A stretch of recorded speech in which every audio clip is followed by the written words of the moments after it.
All right, welcome to another episode of What's in Your Watch List, and this is on Lord of the Rings: Rings of Power. We are up to episode 6, so we're getting ready to get that thing going in just a moment. First and foremost, go ahead and throw this out there so that everyone's aware. Everyone's entitled to their opinion. I am as well. Thank you very much.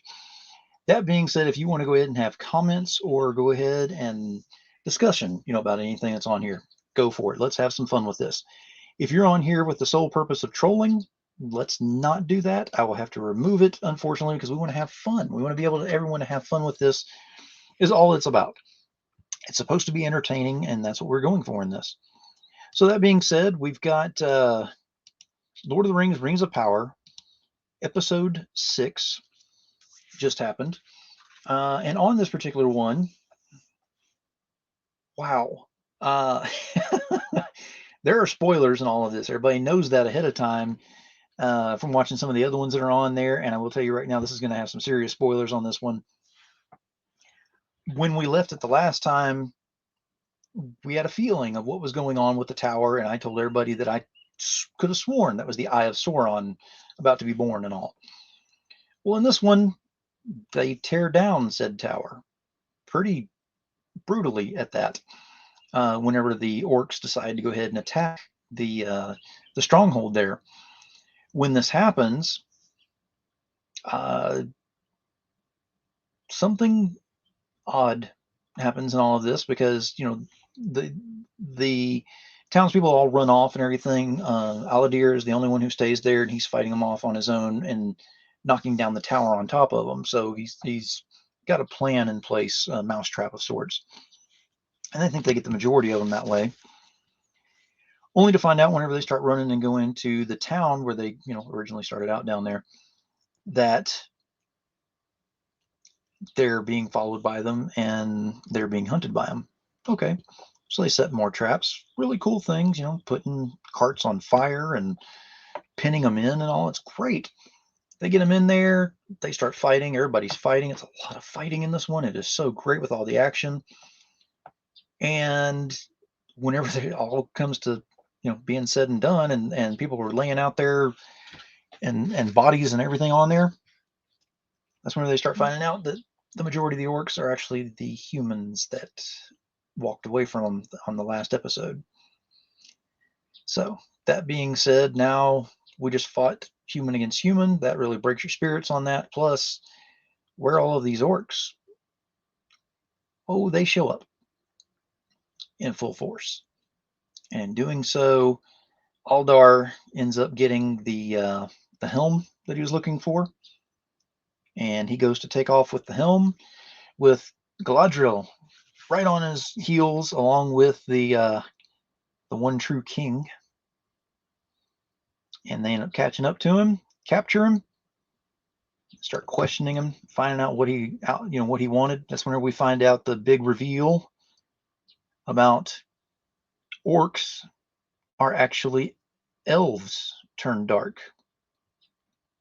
That's messed up. So he's now captured. The rest of the orcs that were left over out there, they're captured. Nothing's happening, right? Well, just before Galadriel and the rest of them got there, Aldar went to the that one guy that led the rebellion to lead out of there to go to them. So he had a special mission for him.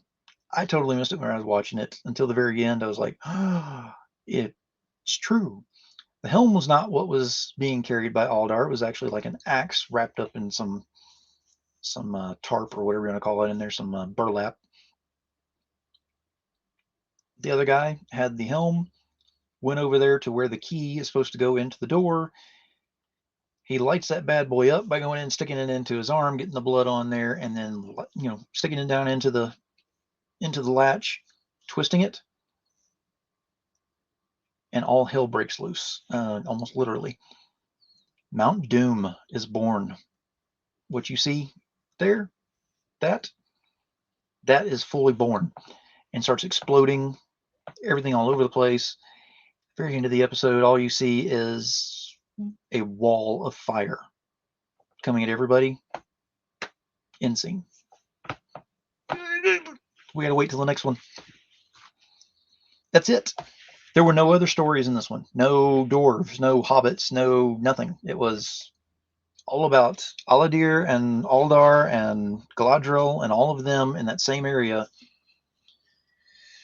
Whew, this is getting interesting. So we are past the halfway point, and you can tell where they've really started kicking up the gears on this. I'm interested to see where this is going to go now.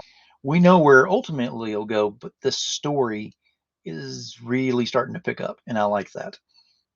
So if you like what you see on here, please, please, please remember to go ahead and like, subscribe, and share today. Subscribe so you don't miss out on any of these reviews that are going on. Not only do I have reviews, but I have my shows that I have on here. I have other great content that's on there, up to and including 31 days of Halloween that is being done by ranking. So what I mean by that is my number 31 to my number 1 horror movie ranked daily that is coming out here. So subscribe so you don't miss out on that, especially, and then this other stuff as well. And just make sure you keep track of all that. That being said, thank you for being here. Thank you for watching. Thank you for paying attention to what I had to say about these things and kind of giving you an overview. I'm looking forward to seeing what's going to happen. Maybe we'll get the reveal of Sauron in the next one. I'm so certainly hoping so. We're getting so close to that point. Beginning to wonder if it's the kid. Watch this thing. Let me know. If you don't want to put spoilers in the comments, and I certainly would appreciate it if you don't, because not everyone wants to see that in comments. If they watch it as one thing, seeing it in comments, reach out to me. Let's have a conversation. Let's find out what's going on.